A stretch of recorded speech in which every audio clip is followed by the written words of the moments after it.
इस वीडियो में गति का समीकरण के ऊपर बात करेंगे और ग्राफी विधि से बात करेंगे जो। तो आइए सबसे पहले देखते हैं ग्राफ जो है कि ग्राफ किस तरीके से बनता है। और ये जो ग्राफ मैं ले रहा हूँ वो आपका वेग समय ग्राफ है, ठीक है। तो सबसे पहले मान लेते हैं कि कोई पहले एक वाई अक्ष, ये आपके पास वाई अक्ष है और ये आपके पास एक्स अक्ष है, ये एक्स अक्ष है और ये आपके पास वाई अक्ष है, ठीक। और ये आपके पास बिंदु O है जहाँ पर 0,0, ठीक है, जहाँ पर आपको x और y मिलते हैं वहाँ पर 0,0 होता है। अब वस्तु यहाँ पर जब थी तो विरामावस्था में थी, इसका प्रारंभिक वेग u माना जाता है, 0 माना जाता है। तो यहाँ पर थोड़ा सा और आगे जा कर के इसका वेग माना जाएगा। तो यहाँ से मान लीजिए, मैं इस बिंदु से मान रहा हूँ कि मान लीजिए यहाँ से ये इसका प्रारंभिक वेग u, इस A बिंदु पर इसका प्रारंभिक वेग u है और यहाँ से चल करके वस्तु कुछ यहाँ पर पहुँची B बिंदु पर और B बिंदु पर इसका अंतिम वेग v हो जाता है, ठीक है। यहाँ से ये मैंने इस लाइन गिराई तो यहाँ से लेकर के यहाँ तक इसका अंतिम वेग v है और यहाँ से लेकर यहाँ तक इसका अंतिम वेग प्रारंभिक वेग कितना है, u है। और जब A से B पर वस्तु पहुँची है तो जो समय लगा है A से B जाने पर, तो वो समय लगा है t लगा है, मान लीजिए t समय लगा है, ठीक। तो ये आपके पास समय हो गया t। इस बिंदु को मैं d मान लेता हूँ। यहाँ से मैं OD के समांतर एक यहाँ पर लाइन खींचता हूँ जो है, इस बिंदु को मैं C देता हूँ। अब आइए अब बात करते हैं जो है कि गति का प्रथम और द्वितीय समीकरण के बारे में। सबसे पहले गति का प्रथम समीकरण निकालते हैं। तो गति का प्रथम समीकरण निकालने के लिए गति का प्रथम समीकरण क्या है कि त्वरण बराबर फार्मूला निकालना है। तो गति का प्रथम समीकरण, गति का प्रथम समीकरण, तो गति का जो प्रथम समीकरण है वो गति का प्रथम समीकरण कैसे निकालेंगे। तो सबसे पहले भाई ये त्वरण का फार्मूला क्या होता है, त्वरण बराबर ग्राफ के हिसाब से जो है त्वरण क्या होता है कि ये जो AB की जो ढाल होगी वही त्वरण के क्या होगी, बराबर होगी। फिर सुन लीजिए, ये जो AB रेखा की ढाल त्वरण के बराबर होगी, यानी कि AB की ढाल जो होगी वो त्वरण की, ये त्वरण AB की ये जो ढाल दिख रही है यही आपके पास क्या होगा, त्वरण होगा जो है। AB की ढाल आपके त्वरण के बराबर होगा। और ढाल निकालने का तरीका क्या होता है, ढाल आपको tan थीटा के बराबर होता है। और tan थीटा आप आगे वाली क्लास में पढ़ेंगे, फिलहाल के लिए समझ लीजिए tan थीटा क्या होता है कि जो लंब है BC और आधार AC, तो BC भागे AC यही आपका होता है, BC बटे में AC, BC बटा AC ये आपके पास। तो आइए बात कर लेते हैं B से C तक की दूरी हमको नहीं मालूम है, लेकिन हमको पूरी दूरी मालूम है BD। B से D तक की दूरी कितनी है, B से D तक की दूरी कितनी है, V है, तो इसको ये V हो गया। अच्छा, और इतनी दूरी कितनी है, इतनी दूरी आपके पास कितनी है, U के बराबर है, ये आपके पास U बराबर है। तो अगर मैं इस BD में से BC को माइनस कर दूं तो BC मिल जाएगा, इस BD में CD को माइनस कर दूं तो BC मिल जाएगा हमको। तो CD है कितना, U के बराबर, तो ये माइनस का U हो गया। AC A से C तक किसके बराबर है, तो A से C तक बराबर है OD की, OD किसके बराबर है, T के, तो ये अपान में T आ जाएगा। और तोड़ को हम क्या लिखते हैं, A से लिखते हैं, ठीक है। इधर गुणा कर लीजिए, कितना हो जाएगा, AT equal to V minus U हो गया। माइनस U को इधर भेज दीजिए, माइनस U को इधर भेज दें तो V equal to minus U इधर आ गया तो प्लस U, तो U equal to V equal to U plus AT। तो यही गति का प्रथम समीकरण है। गति का द्वितीय समीकरण पर बात करेंगे। गति का द्वितीय समीकरण निकालने के लिए किसी भी वस्तु द्वारा तय की गई दूरी उसके द्वारा घेरे गए क्षेत्र के बराबर होती है। मान लीजिए कि ये आपके पास x अक्ष है और ये आपके पास y अक्ष है। वस्तु जो है कि इस A बिंदु से चल करके B बिंदु पर आई है, ठीक ना, A बिंदु से चल कर B बिंदु तक आई है। तो मैंने कहा कि चली गई दूरी बताइए। तो चली गई दूरी आप इस प्रकार से भी बता सकते हैं कि यहाँ से एक लंब गिरा, यहाँ से एक लंब बताइए।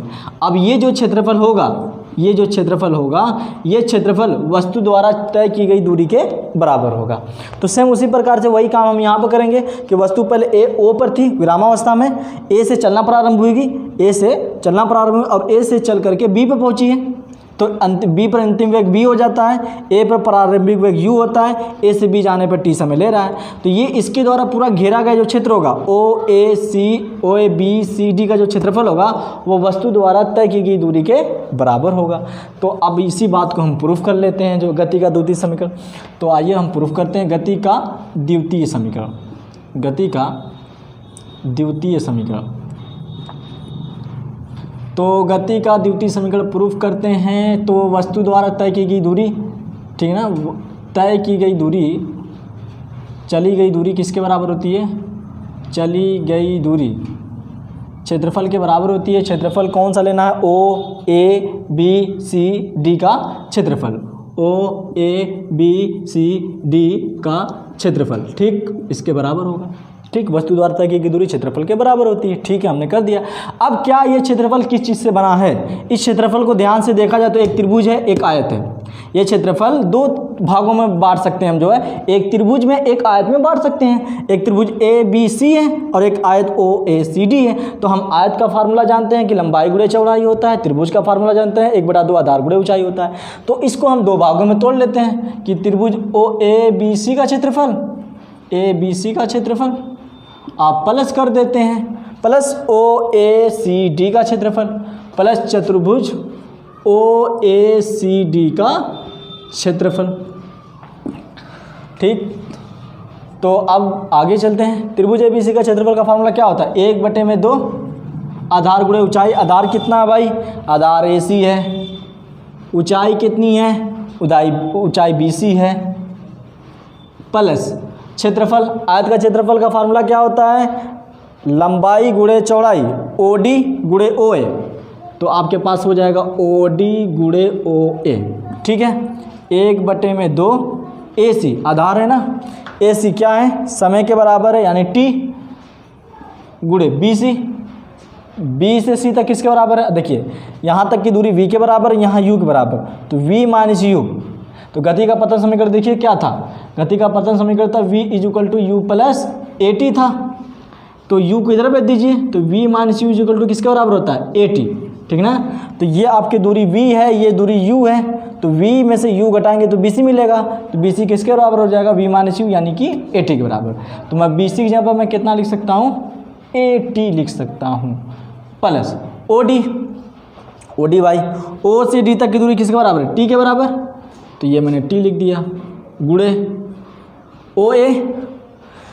OA सर OA बराबर U के बराबर है, तो U हो गया। चलिए आगे चलते हैं।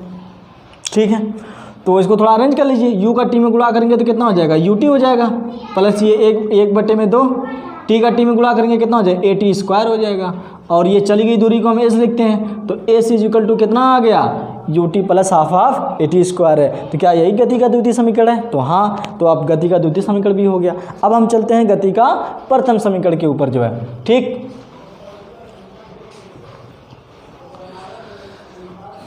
मेरी जिंदगी में आके जिंदगी। हाँ, तो गति का तृतीय समीकरण पर बात करते हैं। गति का तृतीय समीकरण, तो गति का तृतीय समीकरण तो सेम उसी प्रकार से रहेगा कि वस्तु द्वारा तय की गई दूरी या चली गई दूरी किसके बराबर होती है? चली गई दूरी सर आपने बताया कि क्षेत्रफल के बराबर होती है। तो क्षेत्रफल बोलिए, वस्तु O पर थी विरामावस्था में, यहाँ से प्रारंभ चलना प्रारंभ हुई, B तक अंतिम वेग हुआ, तो OABCD का क्षेत्रफल। तो सर इससे पहले क्या कर रहे थे? अभी हम बताएंगे OABCD का क्षेत्रफल। ठीक, अच्छा, अब चतुर्भुज को थोड़ा ध्यान से मैं यहाँ पे बनाऊँ, इस चतुर्भुज थोड़ा यहाँ बनाऊँ। देखो ये चतुर्भुज देखिए कुछ ऐसा है, ऐसा है, ये O है, ये A है, ये B है, ये आपके पास यहाँ पर ये आपका C है, ये D। फिलहाल के लिए इसको भूल जाइए। ठीक है, तो देखिए इसमें ये वाली रेखा इस रेखा के क्या है? समांतर है।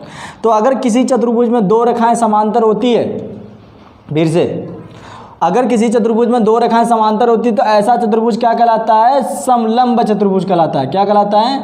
समलंब चतुर्भुज कहलाता है, समलंब चतुर्भुज। और समलंब चतुर्भुज का जो क्षेत्रफल होता है उसको कैसे निकालते हैं? वो होता है 1/2 समांतर भुजाओं का योग। समांतर भुजा कौन सी है? OA + BD, BD + OA, BD + OA गुणे उनकी बीच की दूरी, इनकी बीच की लंबिक दूरी यानी लंबवत दूरी चाहिए। तो जो लंबवत दूरी कौन है? यहाँ पर भी लंब हो, यहाँ पर भी लंब, तो OD गुणे कितना हो जाएगा? OD हो जाएगा जो है।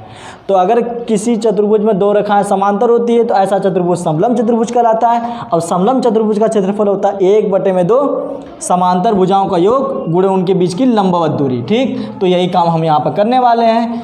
आइए कर देते हैं कि 1/2 समांतर भुजाओं का योग। समांतर भुजा कौन सी भाई? BD + OA, तो ये आपके पास आ गया BD + OA गुणे उनके बीच की लंबवत दूरी कितनी है? OD, तो ये आपके पास आ गया OD। तो 1/2 BD तो भाई बी से लेके डी तक की दूरी कितनी है, ये अंतिम वेग है v के बराबर है। ओ से ए तक की दूरी कितनी है, ओ से ए तक प्रारंभ ही चलना कितना होगा, u होगा। भाई प्रारंभ तो u ही होता है, तो पूछने वाली बात ही नहीं है। ओ डी, ओ से डी तक में लिया गया समय के बराबर है, यानी t के बराबर है, तो ये आपके आ गया t आ गया। ठीक है, 1/2 v प्लस u। ठीक है, ये t, इस t के जगह पर बस हमको थोड़ा सा ध्यान देना है। गति का प्रथम समीकरण क्या, थोड़ा सा याद करो तो v = u प्लस at था कि नहीं था, प्लस u को इधर भेजो तो v माइनस u हो जाएगा = at हो जाएगा। a को उधर भेजो, a को इधर भेज देंगे तो ये बटे में चला जाएगा a, तो t = कितना, v माइनस u बटे में a लिख सकता हूँ। अरे भाई t की जगह पे कितना लिख सकते हैं, v माइनस u बटे में a लिख सकते हैं जो है, तो इस t की जगह पर मैं लिख सकता हूँ v माइनस u बटे में a लिख सकता हूँ जो है। ठीक है, और चली गई दूरी को क्या लिखते हैं, s लिखते हैं। ये पूरा यहाँ से यहाँ तक गुणे में है क्योंकि बीच में कोई चिन्ह नहीं है। 2a गुणे में इधर गया तो भाग, इधर गया तो गुणे में, 2a इधर भाग में, इधर गया तो गुणे में, 2a का इसमें मल्टीप्लाई कर दो कितना हो जाएगा, 2as हो जाएगा। v plus u v minus u, एक कष्टक में जोड़ा गया, कष्टक घटा गया, यानी a plus B a minus B. Formula क्या होता है, अरे भाई कुछ पढ़े उड़े हो कि नहीं, मैं तो a plus B a minus B क्या होता है, a square minus B square. a का काम कौन कर रहा है, v कर रहा है, a का काम v कर रहा है, यानी v स्क्वायर, v का स्क्वायर हो जाएगा, और u का काम कौन कर रहा है, b का काम कौन कर रहा है, u कर रहा है, यानी कि u का स्क्वायर जो है। ठीक, माइनस u स्क्वायर को इधर भेज दीजिए तो v स्क्वायर = कितना हो जाएगा, माइनस u स्क्वायर इधर भेज देंगे तो प्लस का u स्क्वायर हो जाएगा, और ये प्लस का 2as हो जाएगा। ये आपका गति का तृतीय समीकरण हो गया। ठीक है, तो थैंक यू फॉर